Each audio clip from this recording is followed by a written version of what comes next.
നമസ്കാരം ഗൈസ്. ഈ ഒരു വീഡിയോ അല്ലെങ്കിൽ ഈ ഒരു എപ്പിസോഡ് പറയുന്നത് ഭയങ്കര സങ്കടത്തോടു കൂടെയാണ്. എന്നെ ഈ ഒരു കാലത്ത് അല്ലെങ്കിൽ ഈ ഒരു കുറച്ച് കാലങ്ങളായിട്ട് ചില സിനിമകൾ എന്നെ പിടിച്ച് കുലുക്കിയിട്ടില്ലായിരുന്നു. ഈ ഒരു സിനിമ കണ്ട സമയത്ത്, ഷിൻഡേഴ്സ് ലിസ്റ്റ് എന്ന് പറഞ്ഞാൽ ഈ ഒരു സിനിമ കണ്ട സമയത്ത് ഞാൻ ആകെ വല്ലാതായിപ്പോയി എന്ന് തന്നെ പറയാം. കാരണം അത്രയ്ക്ക് ഹൃദയഹാരിയായിട്ടുള്ള ഒരു സിനിമ.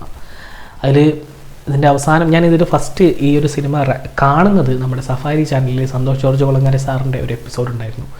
അവർ ഓഷ്വിറ്റ്സ് ആ ഒരു കോൺസെൻട്രേഷൻ ക്യാമ്പിലേക്ക് നടത്തിയ അദ്ദേഹത്തിൻ്റെ ഒരു സഞ്ചാരിയുടെ ഡയറി കുറിപ്പുകൾ അത് കണ്ടപ്പോഴാണ് സ്ത്രീലമ്പടനായിട്ടുള്ള ഒരു നാസി ബിസിനസ്മാൻ, അദ്ദേഹം ഒരുപാട് ജൂതന്മാരെ മരണത്തിൽ നിന്ന് രക്ഷിച്ച ഒരു നന്മയുള്ളൊരു മനുഷ്യൻ, അദ്ദേഹത്തിൻ്റെ ഒരു കഥ പറയുന്ന സന്തോഷ് ജോർജ് കുളങ്ങര സാറിൻ്റെ ഒരു എപ്പിസോഡ് ഉണ്ടായിരുന്നു. ഞാനത് കണ്ടു കഴിഞ്ഞ സമയത്താണ് ഈ ഒരു സിനിമയെ പറ്റി ശരിക്കും അറിയുന്നത്. പക്ഷേ എനിക്ക് അതുവരെ ഇതിനെപ്പറ്റി അറിയില്ലായിരുന്നു. കാരണം ഒരുപാട് കോൺസെൻട്രേഷൻ ക്യാമ്പിനെ കുറിച്ചിട്ടും ഒരുപാട് യുദ്ധ സിനിമകളെ കുറിച്ചിട്ടും അദ്ദേഹത്തിനുള്ള അതുപോലെ തന്നെ ലോകമഹായുദ്ധത്തിൻ്റെ ഹിറ്റ്ലറുടെ അത്തരം ചെയ്തികളെ കുറിച്ചിട്ടൊക്കെയുള്ള സിനിമകൾ നമ്മൾ പറഞ്ഞിട്ടുണ്ട്. പക്ഷേ ഈ ഒരു സിനിമ ഞാൻ കേട്ടിട്ട് പോലും ഇല്ലായിരുന്നു. ഞാൻ അദ്ദേഹം പറയുന്ന ആ ഒരു എപ്പിസോഡിലാണ് ഞാൻ ഇങ്ങനെ ഒരു സിനിമയെക്കുറിച്ചിട്ട് അറിയുന്നത് തന്നെ. അപ്പോൾ ഒരുപാട് ലേറ്റായി ഈ ഒരു സിനിമ എൻ്റെ കൺമുമ്പിലെത്താൻ. കണ്ടു കഴിഞ്ഞപ്പോൾ ഞാനത് വല്ലാണ്ടായിപ്പോയി. ഓസ്കാർ ഷിൻഡ്ലർ എന്ന ഒരു നാസിയുടെ കഥയാണ്, ഒരു ജർമ്മൻ പൗരൻ്റെ കഥയാണ്. അപ്പോൾ ഇദ്ദേഹം നമുക്കറിയാം നാസികൾ എന്താണ് ചെയ്തതെന്നുള്ളത്, ജൂതന്മാർക്കെതിരെ നാസികൾ എന്താണ് ചെയ്തതെന്നുള്ളത്. ഹിറ്റ്ലറിൻ്റെ ഒരു ഓർഡർ കൊണ്ട് ഒരുപാട് ജൂതന്മാരെ കൊലപ്പെടുത്തുന്ന അവർ പോലും അറിയാതെ തന്നെ, ആ ഒരു നാട് പോലും അറിയാതെ ഒരുപാട് കോൺസെൻട്രേഷൻ ക്യാമ്പിലേക്ക് അവരെ കൊണ്ടുവിട്ട് കൊന്നു തള്ളുന്ന, ഗ്യാസ് ചേമ്പറിലേക്കൊക്കെ കൊന്നു തള്ളുന്ന ആ ഒരു സംഭവം നടക്കുന്ന ഒരു സമയം. ഈ ഒരു സമയത്ത് ഓഷ്വിറ്റ്സ് എന്ന് പറഞ്ഞിട്ടുള്ള ഒരു കോൺസെൻട്രേഷൻ ക്യാമ്പുണ്ട്. അപ്പോൾ ആ ഒരു കോൺസെൻട്രേഷൻ ക്യാമ്പിലേക്ക് എത്തിപ്പെടുന്ന കുറേ ജൂതന്മാർ ആ ഒരു സ്ഥലത്തേക്ക് നിങ്ങൾക്ക് നല്ലൊരു ലൈഫ് തരാം. പട്ടാളക്കാരെല്ലാവരും പറയാണ് നിങ്ങൾക്ക് എല്ലാവർക്കും ഒരു ലൈഫുണ്ട്. ഈ ഒരു പ്രദേശം മുഴുവനായിട്ടും നാസി ആർമി കൈയടക്കി കഴിഞ്ഞു. അപ്പോൾ അവർ താമസിക്കുന്ന വീട്ടിൽ നിന്നും, ഫ്ലാറ്റുകളിൽ നിന്നും, അപ്പാർട്ട്മെൻറ്റുകളിൽ നിന്നൊക്കെ അവരെ പുറത്തേക്ക് തള്ളി, റോഡിലേക്ക് തള്ളി, അവരെ അതിൽ ആരോഗ്യമുള്ള ആളുകളെ മൊത്തമായിട്ടും ഈ ഒരു ഓഷ്വിറ്റ്സ് ക്യാമ്പിലേക്ക് അയക്കുകയും ബാക്കിയുള്ള കുട്ടികളായിക്കോട്ടെ, വൃദ്ധജനങ്ങളായിക്കോട്ടെ അവരെയൊക്കെ കൊന്നുകളയുകയും ചെയ്യുന്ന ഒരു ആർമി. ഈ ഒരു സമയത്താണ് ഓസ്കാർ ഷിൻഡ്ലർ എന്നൊരു വ്യക്തി ഒരു ബിസിനസ് പ്ലാനുമായിട്ട് നാസികളുടെ അടുത്തേക്ക് വരുന്നത്. അതായത് പട്ടാളക്കാരാണ്. അപ്പോൾ അദ്ദേഹം ഒരുപാട് ബിസിനസ്സുകൾ ചെയ്ത് പൊളിഞ്ഞിട്ടാണ് ഏറ്റവും അവസാനം ഇങ്ങനെ ഒരു ഐഡിയ ആയിട്ട് വരുന്നത്. അതായത് യുദ്ധം നടന്നുകൊണ്ടിരിക്കുകയാണ്. അപ്പോൾ യുദ്ധത്തിൻ്റെ സമയത്ത് ഒരുപാട് പാത്രങ്ങൾ, ഒരുപാട് അങ്ങനെ യൂസ് ചെയ്യുന്ന കുറേ കാര്യങ്ങളുണ്ടാവുമല്ലോ, അലൂമിനിയം ചെമ്പുകൾ, അങ്ങനത്തെ കുറേ കാര്യങ്ങളൊക്കെ ഉണ്ടാക്കുന്ന ഒരു ഫാക്ടറി അദ്ദേഹം ആ ഒരു ഓഷ്വിറ്റ്സ്, ആ ഒരു കോൺസെൻട്രേഷൻ ക്യാമ്പിൻ്റെ 2 വിഭാഗമായിട്ട് തിരിച്ചിട്ടുണ്ട്. ഒരു പൂർ ആയിട്ടുള്ള ആളുകൾ നിൽക്കുന്നതും ഭയങ്കര റിച്ച് ആയിട്ട് നിൽക്കുന്ന ആളുകളും. അപ്പോൾ ഈ റിച്ച് ആയിട്ട് നിൽക്കുന്ന ആളുകളുടെ ആ ഒരു പ്രദേശത്താണ് ഫാക്ടറികളും അങ്ങനെ ഒരുപാട് കാര്യങ്ങളൊക്കെ പ്രവർത്തിക്കുന്നത്. അപ്പോൾ അതിലൊരു ഫാക്ടറി ഈ ഓസ്കാർ ഷിൻഡ്ലറിൻ്റെ ആണ്. അപ്പോൾ അദ്ദേഹം അവിടെ ഉണ്ടാക്കുന്നത് ഞാൻ നേരത്തെ പറഞ്ഞതുപോലെ തന്നെ പാത്രങ്ങളും അങ്ങനത്തെ കുറേ സാധനങ്ങളാണ് അദ്ദേഹം ഉണ്ടാക്കുന്നത്. അപ്പോൾ ഈ ഒരു ഏരിയയിലേക്ക് കൊണ്ടുവരുന്ന ഈ ഒരു പൂറായിട്ട് ജീവിക്കുന്ന കുറേ ജൂതന്മാരെ കൊണ്ടുവരുന്ന നാസികൾ, അടിമകളാക്കി നിർത്തുന്ന നാസികൾ, അതിൽ കുറച്ച് പേരെ തനിക്ക് ജോലിക്ക് വേണം, പൈസ ഒന്നും കൊടുക്കേണ്ട ആവശ്യമില്ലല്ലോ. അപ്പോൾ ഈ കോൺസെൻട്രേഷൻ ക്യാമ്പിൽ എത്തിക്കഴിഞ്ഞാൽ മരിക്കും എന്നുള്ള കാര്യം ജൂതന്മാർക്ക് എല്ലാവർക്കും അറിയാം, ഈ പാവപ്പെട്ട ജനങ്ങൾക്ക് എല്ലാവർക്കും അറിയാം. പലർക്കും ഒരു ദുസ്വപ്നം പോലെ അവർ കാണുന്നുണ്ട്. ഞാൻ ഒരു ട്രെയിൻ വന്ന് ഇറങ്ങിക്കഴിഞ്ഞു, അത് എന്നെ കുളിപ്പിച്ച് വൃത്തിയാക്കി ഒരു ഗ്യാസ് ചേമ്പറിലേക്ക് അടയ്ക്കുന്നു, അതിൽ നിന്ന് ഞാൻ മരിച്ചു വീഴുന്നു, പലരും സ്വപ്നം കാണുന്നുണ്ട്. അപ്പോൾ അതൊക്കെ ഒരു ദുസ്വപ്നം പോലെ കാണുന്നുണ്ട്. അപ്പോൾ അതിൽ നിന്നൊക്കെ രക്ഷപ്പെടാനായിട്ട് ഈ ഓസ്കാർ ഷിൻഡ്ലറിൻ്റെ ഈ ഒരു ഫാക്ടറിയിലേക്ക് ജോലിക്ക് ഉണ്ടെങ്കിൽ അവിടേക്ക് എത്തുന്ന ആളുകളൊക്കെ രക്ഷപ്പെടുന്നുണ്ട്, അതായത് മരണത്തിൽ നിന്ന് രക്ഷപ്പെടുന്നുണ്ട്. അതുകൊണ്ട് പല ആളുകളെയും ഓസ്കാർ ഷിൻഡ്ലർ ഈ നാസികളൊക്കെ കുറച്ച് പൈസയൊക്കെ കൊടുത്ത്, അല്ലെങ്കിൽ അവർക്ക് മദ്യം, പാർട്ടി, സ്ത്രീകൾ ഒക്കെ കൊടുത്തുകൊണ്ട് ഈ കുറച്ച് ജൂതന്മാരെ നമ്മുടെ ഓസ്കാർ ഷിൻഡ്ലർ വാങ്ങിക്കല്ല അവരെ ജോലിക്ക് എടുക്കുകയാണ്. ശമ്പളവും വളരെ കുറച്ച് തുച്ഛമായിട്ടുള്ള ശമ്പളവും അദ്ദേഹം കൊടുക്കുന്നുണ്ട്. അങ്ങനെ കുറച്ച് ആളുകളൊക്കെ ഇവിടെ ഇങ്ങനെ വർക്ക് ചെയ്തുകൊണ്ടിരിക്കുന്നു, ബാക്കിയുള്ള ആളുകളൊക്കെ മരണപ്പെടുകയാണ്. അത് ഓസ്കാർ ഷിൻഡ്ലറിൻ്റെ മനസ്സ് കുലുക്കി എന്ന് പറയാം. പല സീനുകളും അതിലുണ്ട്. അപ്പോൾ അദ്ദേഹത്തിൻ്റെ ഉള്ളിൽ ഈ നാസികളോട്, ഈ പട്ടാളക്കാരോട് എതിർത്ത് നിൽക്കാനും അദ്ദേഹത്തിന് പറ്റില്ല. അപ്പോൾ എന്ത് ചെയ്യും? തൻ്റെ കൂടെയുള്ള ഒരുപാട് ആളുകൾ, ഒരുപാട് ജോലി ചെയ്യുന്ന അല്ലെങ്കിൽ ആ ഒരു ലെയ്ത്തിൽ വർക്ക് ചെയ്യുന്ന, ആ ഒരു ഫാക്ടറിയിൽ വർക്ക് ചെയ്യുന്ന കുറേ ആളുകളുണ്ട്. അപ്പോൾ അവരെയൊക്കെ ട്രെയിൻഡ് ആക്കിയിട്ട് നിർത്തിയ ഒരു വ്യക്തി കൂടിയാണ്. അപ്പോൾ ഇതിൽ ഗോൺ എന്ന് പറഞ്ഞിട്ടുള്ളൊരു വ്യക്തിയുണ്ട്, അദ്ദേഹം ഒരു ജൂതനാണ്. അപ്പോൾ അദ്ദേഹം ഭയങ്കര ഒരു അക്കൗണ്ടൻ്റാണ്.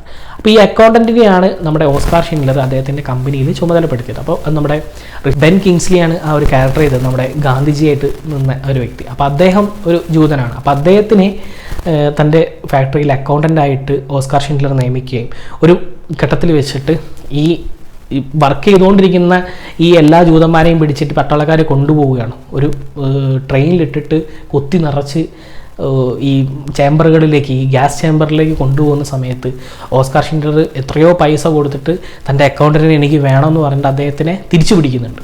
അപ്പോഴാണ് അദ്ദേഹത്തിന് മനസ്സിലാകുന്നത് തൻ്റെ കൂടെ ജോലി ചെയ്യുന്ന കുറേ ആളുകളൊക്കെ ഇങ്ങനെ മിസ്സാവുന്നു, കുറേ ആളുകളെ ഈ പട്ടാളക്കാരെ എങ്ങോട്ടാണ് കൊണ്ടുപോകുന്നതെന്നറിയില്ല. അദ്ദേഹം അത് അന്വേഷിക്കുന്നുണ്ട്, അദ്ദേഹത്തിന് മനസ്സിലാവുകയും ചെയ്യുന്നുണ്ട് ഗ്യാസ് ചേമ്പറിലേക്കാണ് കൊണ്ടുപോകുന്നത്. പക്ഷെ അദ്ദേഹത്തിന് അത് തടയാനായിട്ട് പറ്റുന്നില്ല. അദ്ദേഹത്തിന് ചെയ്യാൻ പറ്റുന്ന ഒരേ ഒരു കാര്യം ഉണ്ടായിരുന്നുള്ളൂ, തൻ്റെ കൂടെ നിൽക്കുന്ന, തൻ്റെ ഫാക്ടറിയിൽ ജോലി ചെയ്യുന്ന ആളുകളെ കഴിയുന്നതും പിടിച്ചു നിർത്തുക. ലിയാം നീസനാണ് ഇതിൽ ഓസ്കാർ ഷിൻഡ്ലറിൻ്റെ വേഷം ഇടുന്നത്. അദ്ദേഹത്തിൻ്റെ ഒരു ആക്ടിങ് ഉണ്ട്, അതായത് ഈ ആർമി ഓഫീസറിനോടൊക്കെ ഭയങ്കര റിസ്ക് കളിച്ച് അദ്ദേഹം എന്താ പറയുക, ഭയങ്കര അരഗൻ്റ് ആണെന്ന് അവരുടെ മുമ്പിൽ കാണിക്കുകയും അവരുടെ കൂടെ ഉണ്ടെന്ന് കാണിക്കുകയും അതേസമയം താനൊരു രക്ഷകനായിട്ട് മാറുകയും ചെയ്യുന്നുണ്ട്, ഒരു ഹീറോ ആയിട്ട് മാറുകയും ചെയ്യുന്നുണ്ട്.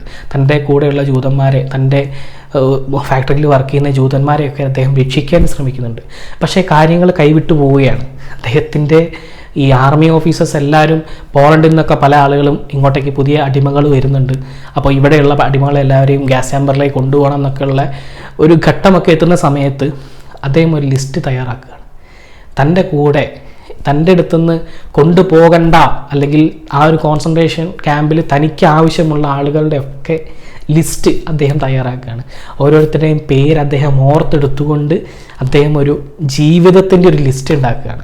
ആ ലിസ്റ്റിൽ ഓരോരുത്തർക്കും ഒരു വിലയുണ്ട്. ആ വില മുഴുവനായിട്ടും അദ്ദേഹത്തിൻ്റെ സമ്പാദ്യം മുഴുവനും അദ്ദേഹം കൊടുത്തുകൊണ്ട്, അദ്ദേഹത്തിന് എന്തൊക്കെയുണ്ടോ, ഒരു കാറാണെങ്കിൽ അതൊക്കെ അദ്ദേഹം കൊടുത്തുകൊണ്ട് പട്ടാളക്കാർക്ക്, അതായത് ഇതിൻ്റെ ഓഫീസേഴ്സിനൊക്കെ കൈക്കൂലി കൊടുത്തുകൊണ്ടാണ് ഈ ഒരു പേരുകളൊക്കെ, അതായത് അദ്ദേഹത്തിന് ആവശ്യമുള്ള ആളുകളെയൊക്കെ അദ്ദേഹം തൻ്റെ ഫാക്ടറിൻ്റെ അകത്ത് തന്നെ രക്ഷപ്പെടുത്തി വയ്ക്കുന്നത്. അതും അദ്ദേഹം രക്ഷപ്പെടുത്തി, സ്ത്രീകളായിക്കോട്ടെ, കുട്ടികളായിക്കോട്ടെ, വൃദ്ധകരായിക്കോട്ടെ, അങ്ങനെ ഇന്ന ആളുകളെന്നൊന്നുമില്ല, അദ്ദേഹത്തിൻ്റെ കയ്യിലുള്ള എല്ലാ പൈസയും കൊടുത്തുകൊണ്ട്, അദ്ദേഹം അതുവരെ സമ്പാദിച്ച എല്ലാ കാര്യങ്ങളും കൊടുത്തുകൊണ്ട് 1000-ഓളം ആളുകളെ അദ്ദേഹം പ്രൊട്ടക്റ്റ് ചെയ്യുകയാണ്. ശേഷം റഷ്യയിൽ നിന്നുള്ള സൈന്യം അവിടെ എത്തുകയും നമ്മുടെ ഹിറ്റ്ലറുടെ മരണം ഉണ്ടാവുകയും നാസി സൈന്യം മൊത്തമായിട്ടും ഇല്ലാതായി പോവുകയും ചെയ്യുന്ന സമയത്ത് അദ്ദേഹം പിടിക്കപ്പെട്ടു, ഓസ്കാർ ഷിൻഡ്ലറും പിടിക്കപ്പെട്ടു. പക്ഷേ ആ സമയത്ത് അവിടുത്തെ ജൂതന്മാർ, അദ്ദേഹം പ്രൊട്ടക്റ്റ് ചെയ്ത ജൂതന്മാരെല്ലാവരും എഴുതി ഒപ്പിട്ട് കൊടുത്ത, ഞങ്ങളെ രക്ഷിച്ചത് ഇദ്ദേഹമാണ് എന്ന് പറഞ്ഞിട്ട് എഴുതി ഒപ്പിട്ട് കൊടുത്തത് കൊണ്ട് മാത്രം ഓസ്കാർ ഷിൻഡ്ലർ രക്ഷപ്പെടുകയാണ്.